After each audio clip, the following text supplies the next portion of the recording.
Assalamu alaikum rahmatullahi wa barakatuhu. Урматтуу кыргыз элим, кече жакында кыргыз элине аттын кашкасындай таанымал болгон мыкты журналисттердин бири Ыдырыс Ысаковго кол көтөрүү болду. Муну кээ бир депутаттар демократияга, элдин эркиндигине кол салуу деп бааласа, кээ бир депутаттар бирөөнүн үйүнө уруксаты жок камера көтөрүп кирсең туншуктан ары берип калса дагы болмок деген сөздөр болуп жатат. Ал жерде эч кандай бирөөнүн мүлкү эмес, ал жерде элдин мүлкү.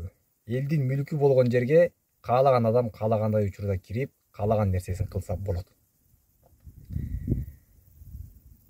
Экинчиден, бул мусулман адамдын бетине, жүзүнө уруштук. Бул чочконун эти, арак кандай харам болсо, дал ошондой харам болуп эсептелинет.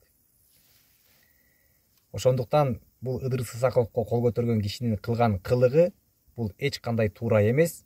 Жана буну коомчулукта биздин бүгүнкү күндө туу чокусуна жеттик деген демократиянын, эркиндиктин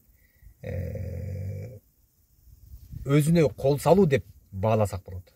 Демократияга, эркиндикке кол көтөрүү деп бааласак болот муну.